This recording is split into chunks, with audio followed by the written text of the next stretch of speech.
Hey, everyone. Welcome to another episode of Superhero Deep Dive. I am your host, Jason, and I want to thank you for joining me this week. I have a fun episode planned. I'm going to talk about Speedball, the Marvel hero from the 90s that almost ruined it for everyone else. So let's get into it. Before I do, I have to give my normal disclosures.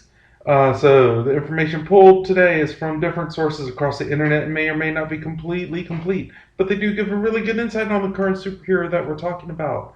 I always have to give this because there are people that send me emails or messages that tell me I forgot about this storyline or I missed this and stuff. A lot of times, and when I say a lot of times, I'm talking like probably 90% of the time, um, I leave them out intentionally because I don't feel like they really developed the character any farther. It may have made him a little bit tougher, but it really didn't have a significant impact on the character. Yeah, so there's that. But if there is something I did miss, I don't look down on anything, and I don't argue with people if they send me stuff. If I miss anything, let me know. If you have any questions, comments, critiques, concerns, requests for superheroes to be covered, let me know. I am all about it. You can reach me on Twitter at Super Deep Dive and use the hashtag Superhero Deep Dive. Uh, this podcast also airs on YouTube every Tuesday, so you can check out Superhero Deep Dive on YouTube and leave a comment. And if you are listening on Outworld Fleet Radio every Tuesday and Thursday, you can also reach me on Twitter. That's fine. And if you want to email me, that's fine too. My email address is the number 4, it all at yahoo.com. So before it all at yahoo.com. All right. Now that all that is done, let's get into this. Okay, so Speedball is this really kind of quirky character. He was kind of cut in the same vein as Spider-Man was, as far as like always having little quips and one-liners and jokes. Not quite as goofy as Deadpool. He was kind of a really good middle area. He was a teenager as he was written, so he always kind of appealed to the younger crowd like that. His real name is Robbie Baldwin, or Robert Baldwin. He was born in Springdale, Connecticut, to Mother Madeline, who, just a fun fact to add it into it, who co-starred in a soap opera with Mary Jane Watson. So that's pretty cool. It's got a connection to Spider-Man with that. And she then became a teacher. Her father was named Justin. He was a successful district attorney. So yeah, there's a lot there with that. Okay, as a high school student, Robbie gained superpowers after an accident at the Hammond Research Laboratory, where he works part-time as a laboratory worker. When Hammond scientists try to tap into a mysterious, other-dimensional energy source, the energy bombards Baldwin. Baldwin survives the experience, but finds himself surrounded by energy bubbles and clad in an odd costume. Which is really weird because his costume has changed over the years. But his costume originally was like this green bodysuit, and where the gloves and boots and the mask was, it was orange and kind of had bubbles around it, or on it. And then his hair would always look like it was floating, kind of thing, but floating straight up, and it had bubbles around him, and he had like a bubble field around his body. So it was kind of a cool outfit. It was really odd looking, but it worked for him. Let's see here. Afterwards, during a battle with some thieves, he wanted to raid the lab. Baldwin discovered his body now generates kinetic energy.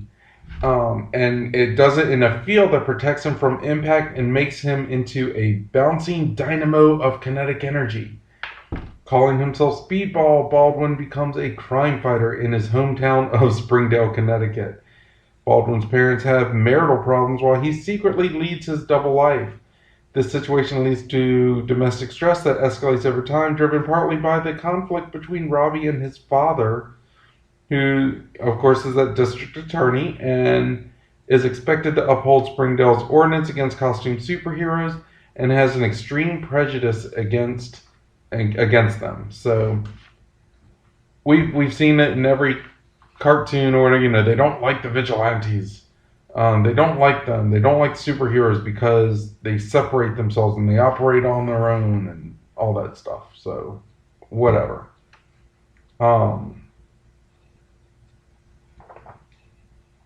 Let me see here. I actually had... Okay, I'm sorry.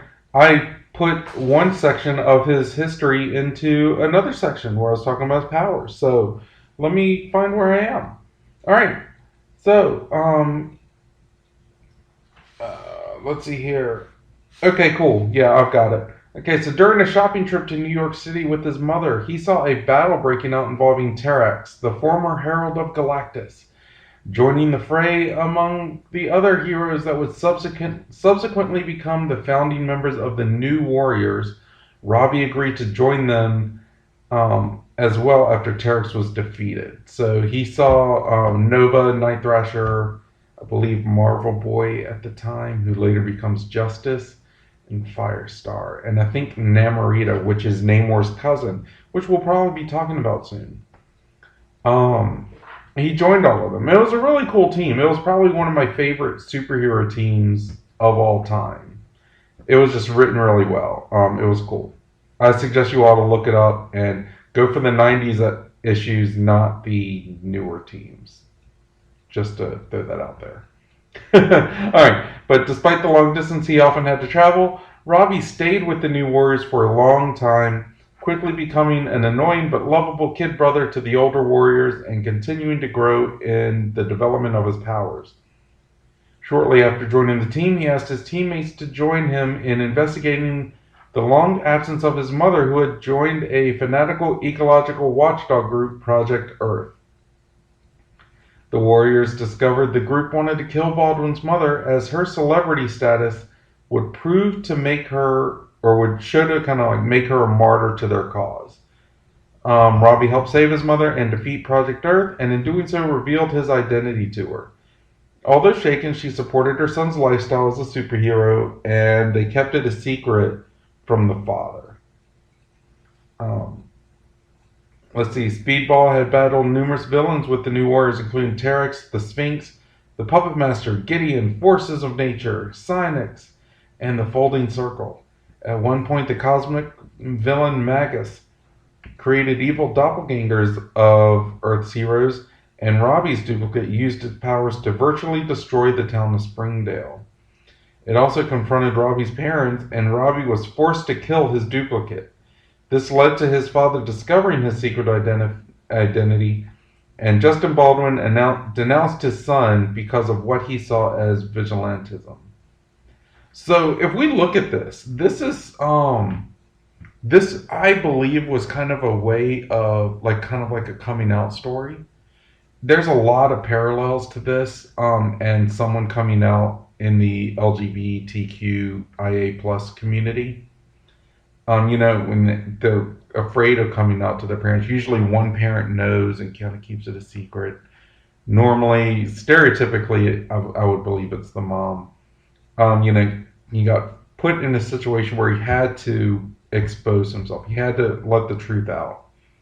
And then the father denounced him. So this kind of went really in the dark direction.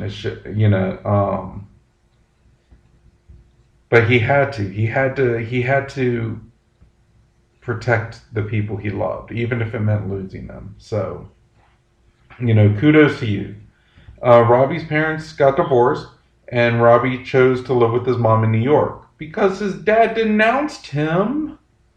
But this allowed him to develop deeper relationships with his teammates, notably Nova, Rage, and perhaps more reluctantly his neighbor Carlton Lafroige, who used the knowledge of Robbie's identity to force his way into the team as Hindsight Lad, which we covered in the very first episode of Superhero Deep Dive, because he's a douche.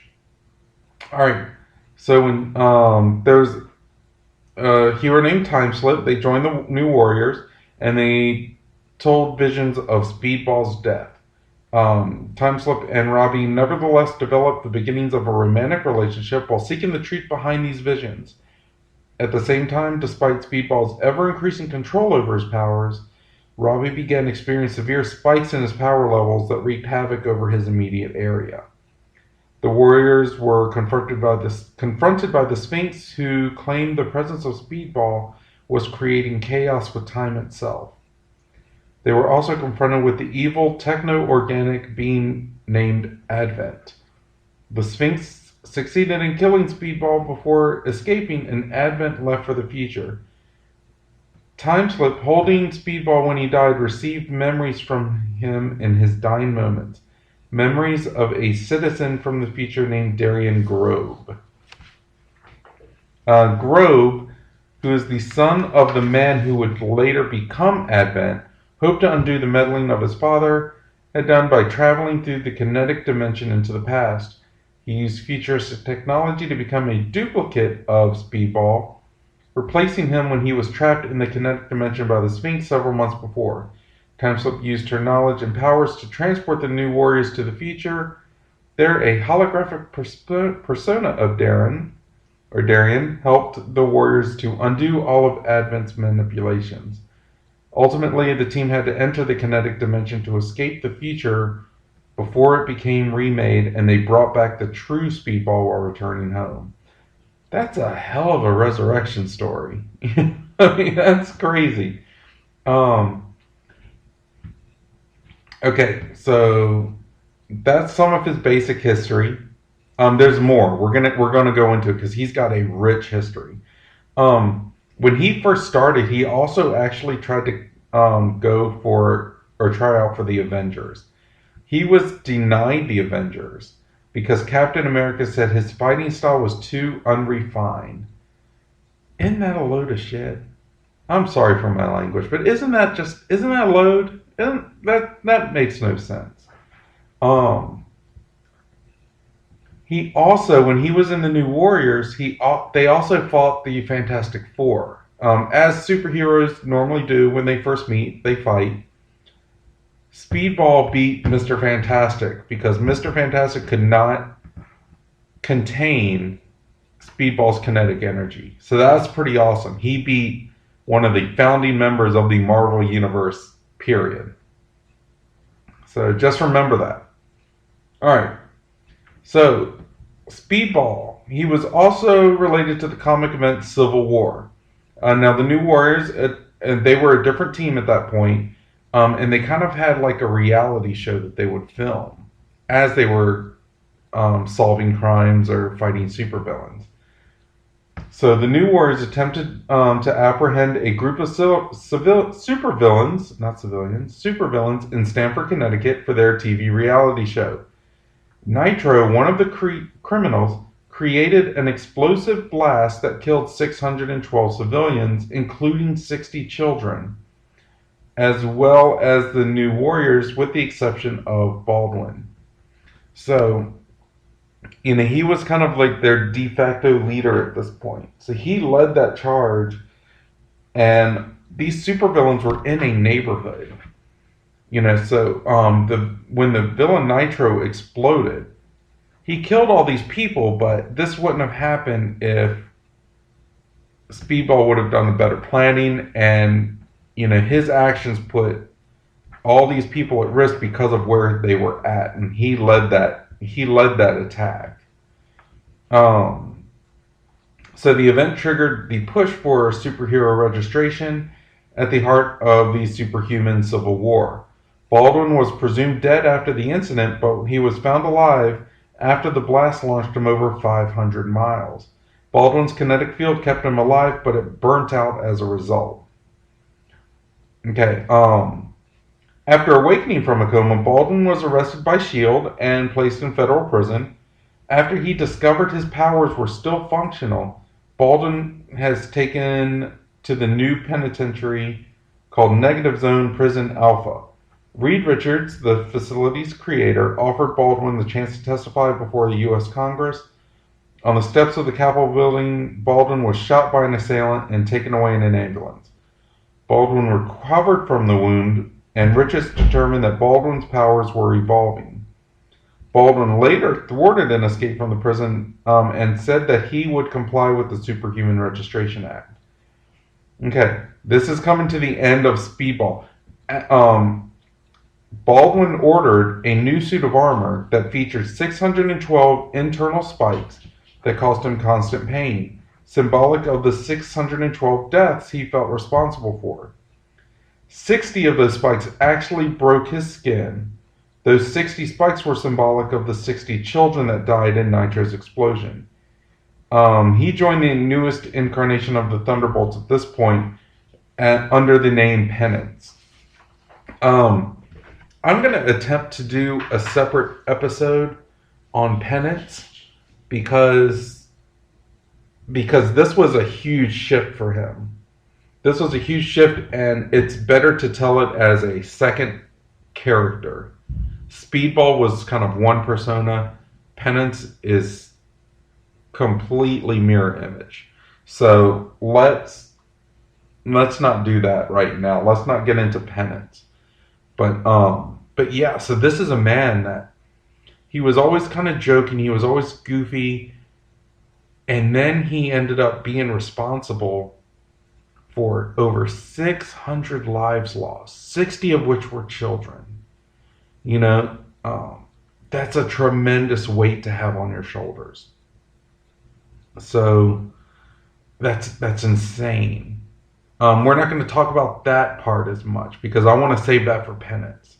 Because there's not a lot of story on Penance, but Penance deserves his own story. So we're going to save a lot of that. But, I mean, he was just one of these guys that always made a quip. And I think that if he didn't have that protective field around him, he wouldn't be making those quips because he would get punched and he would just bounce around. So yeah. Let's see here. Let's get into his powers because his powers are cool. All right. Let me see here. Sorry. I'm doing my write-up. I put stuff in the wrong place, and it is throwing me off a track. Okay, here we go. His powers. As a result of the mutagenetic effects of irradiation by an unknown form of energy, Robbie Baldwin possesses a superhuman ability to create a kinetic force field of unknown energy manifested as iridescent bubbles around himself, which absorbs all kinetic energy directed against him and reflects it with even greater force against whatever object with which he is in contact. Hence, if he struck a wall, he would travel at a greater velocity in the opposite direction. If you need a visualization on this, throw a rubber ball against a wall. That's what it's like. Or, you know how in the Black Panther movie, if he got hit, the vibranium in his suit would absorb that energy and he could release it later. Think of that. Like that's something similar. Okay, when Speedball uses his superhuman powers, his voice alters in an unknown fashion and solid force bubbles of residue kinetic energy appear on his body and when he bounces in his wake. While bouncing, he is immune to any kind of harm caused by physical contact.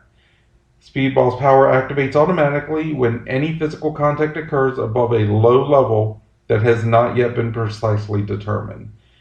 Basically, he could stub his toe, but if he tripped and fell, he would bounce off the sidewalk. Let me see here. When Speedball's kinetic field activates, his body increases in height and mass, which is drawn from the extra-dimensional source. He reverts to his normal size and mass on deactivating the field. Early in his career, the slightest touch, such as snapping his fingers, would turn on this field, but he eventually gained conscious control over it. The field repelled all energy that struck it, especially kinetic energy, such as bullets, punches, and other physical attacks. They would just bounce off of him. A side effect of this, though, was that he too would bounce in the opposite direction. Baldwin often used this to his advantage, such as purposefully running into a wall in order to gain momentum and thus hit an opponent with twice the force. So that's pretty cool. I mean, this is a guy that with these powers, you're going to make an ass of yourself. And he just embraced it because he knew he was doing a better job overall.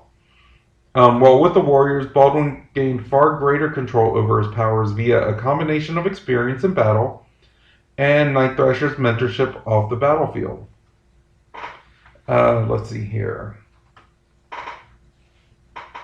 Whereas I wish I didn't do this so much.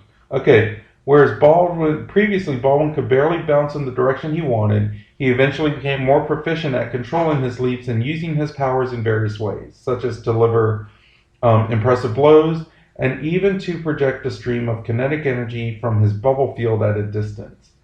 He eventually learned to mentally throw the bubbles that surrounded his field to use as concussive force blast.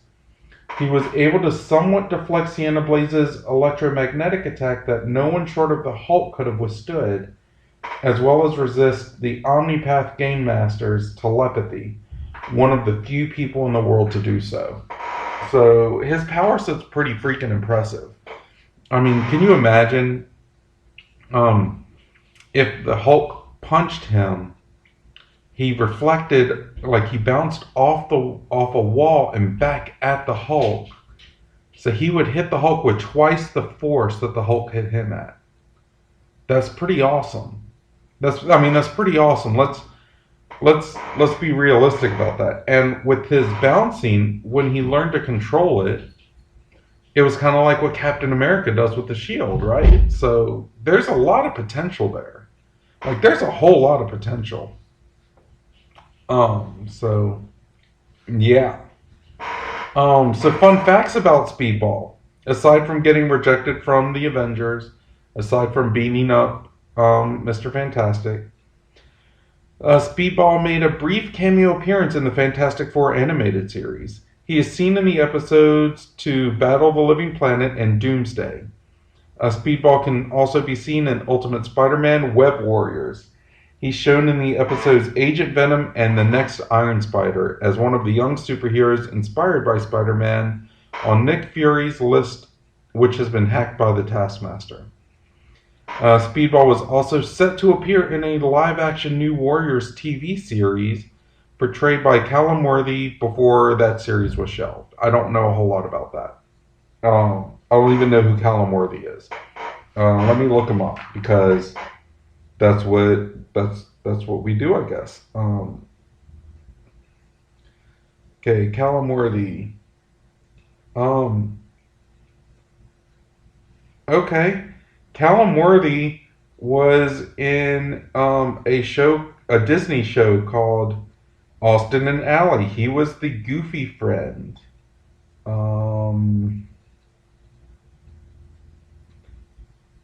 Yeah, that's what he does.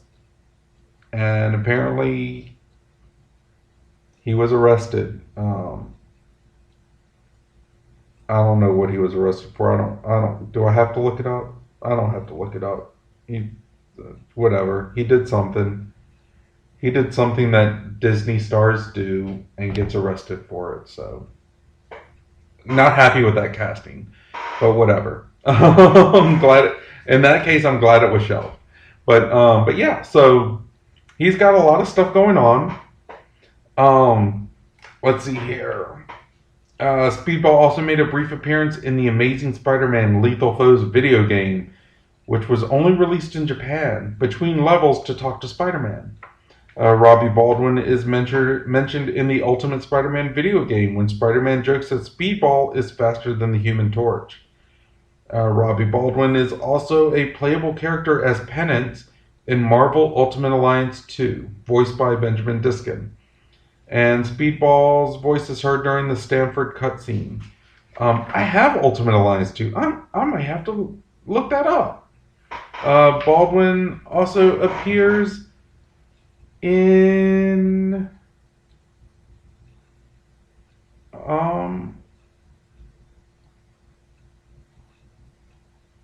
I don't know.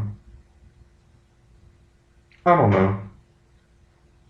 I think that's where I was cutting in stuff. I don't know. Oh no, wait, hold on. Baldwin appears in two audio logs. The first is a commercial for the New Warriors reality show, and the second is as he is getting his new costume, where he goes into detail about who the costume is for and why. She-Hulk is deterred from defending Speedball. What?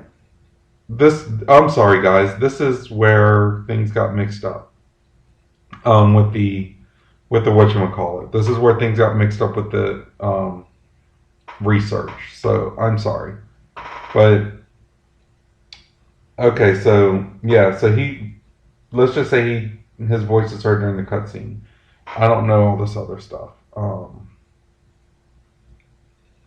I think it talks about how to get him in the Nintendo Wii version of Ultimate Alliance 2. I'm not sure, but I don't care anymore. I've lost interest. So this is my favorite part of the show, aside from dissing my own note taking and getting it mixed up. This is where I go into power expansions. Could you see him as a TV show, a movie character, animated series? Would you like to see a new comic book series with a more storyline? You know, I think we've covered the whole gambit where we've done animated versions with the Tick. We've done movies with other characters. We've done TV shows with like Moon Knight. We've done comic storylines with the Jubilee episode. So we've covered a whole gambit of things. What would I do with him? I think this one's hard because his history is cool. You know, I mean, he could easily be in one of the Spider-Man movies if any more come out, or as they come out. You know, he could easily be a character in one of those. But the thing is with his powers, and I want to keep it straight up Speedball talk. I don't want to talk about Penance. I want to talk about Speedball. I can't see him being played on screen in a live action set very well. You know, it's just one of those things where the way the powers are, it would just not translate well. It just wouldn't look natural. You know, and that's where I have a problem with. Even with these heroes, you know, like the Vision would look more natural than he would. Just like covered with bubbles and stuff. You know, it just wouldn't work. And you could make him a little bit darker and, you know, have like, you know, manifest his powers in a different way. But to keep the essence of the character, I'd have to go with an animated series. You know? Yeah, I mean, and also with this history, where the event that causes him to become Penance, so the start of the Civil War, has already been covered. Wanda Maximoff did that, which I think the Marvel Cinematic Universe, I think they implemented that wonderfully. To take that storyline and put it through. I thought they did a great job with that, but you know, but they can't use that for him. So, you know, they'd have to find something to do. I could see it being a cartoon series or an animated series. Like his power set would do better in animation than CGI. He could have those little jokes, and it doesn't have to be a kid's cartoon. You know, like how if you haven't watched the Invincible series on Amazon Prime, I recommend doing it because it's really good and it's directed more at young adults, older teenagers, something like that. You know, where he could be goofy. You could animate it really well, He could have the one-liners, but there can also be serious undertones. I mean, we have to remember this guy got denounced by his father. His parents were going through a divorce, partly because, and let's be honest, I'm not saying like, their problems weren't deep seated. Like his parents had issues, but the fact that, the mom knew about him being Speedball and they were keeping secrets and trying to make excuses, from the dad doesn't help matters at all. I mean, that's definitely going to be a contributing factor. It's not the main factor, I'm sure, but it's definitely a contributing factor to the downfall of that marriage. So he's got that guilt because we know that he is mature enough to comprehend that stuff and realistic. He also has the stuff with the Stanford incident that caused us a war with the 600 kids or 600 people and 60 kids. So there's a lot of things that can be done with this. He can take serious stuff, but he can also have fun as the character, because remember he started out, not having a whole lot of control. He started out being really, really goofy, and as he developed, just like Spider-Man did, as they develop his characters, the humor is still there. It just dies down a little bit, and the seriousness comes in a little bit more, and it makes him a more complete character. So I think they should do something like that. I think that could last for, at least probably 2 or 3 seasons. I mean, if you think about it, like, you get you get him developing his powers and stuff and starting to work on it.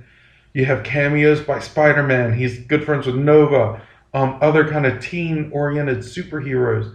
You have cameos with all of that. You have cameos where he tries to, with the Avengers, he tries to join the Avengers and gets rejected.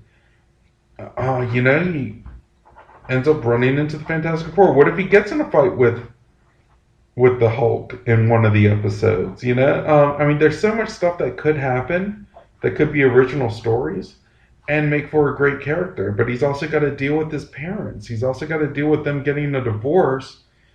He's also got to deal with, have him make some mistakes. We don't need to go so deep in the fact that, the whole incident at the start of the Civil War. So we don't have to go into that, where he's responsible for all these deaths. But we can see him make some bad decisions where a supervillain killed someone, or destroyed something, hurt a lot of people, and have that be part of his development. There's a lot that can be done. But what do you guys think? Let me know. And when I say guys, I mean everyone. What do you people think? And if you don't identify as a person, what do you objects think? I don't know. I don't know what to say. But but let me know. Let me know what to say. Let me know where we could go from here. As always, you can reach out to me on Twitter at superdeepdive and use the hashtag superherodeepdive.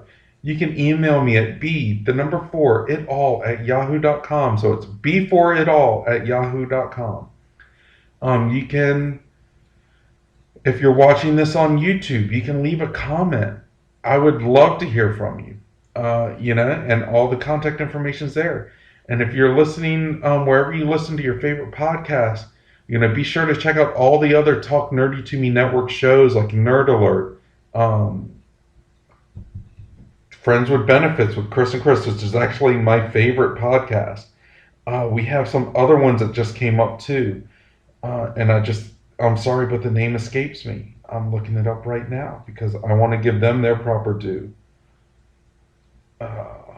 Let's see here. If I go here and then tap on this, what are all the shows that we have? Because we have a bunch, and we just added one, I believe, that deals with tabletop gaming. So if you're interested in that, look that up. It is, let's see, we have Nerd Alert, Friends with Benefits. It's called House Rules. House Rules from the Talk Nerdy to Me network. Give that a listen. And you can always catch me on Outworld Fleet Radio, which is www.un-con-ventional.com/radio. And I'm on every Tuesday and Thursday throughout the day. So give me a listen. In the meantime, guys, I'm going to get out of here. Everyone, be safe, be blessed, be happy, be smart. And if you're not smart, don't get caught. All right, I'll see you next week. Bye-bye.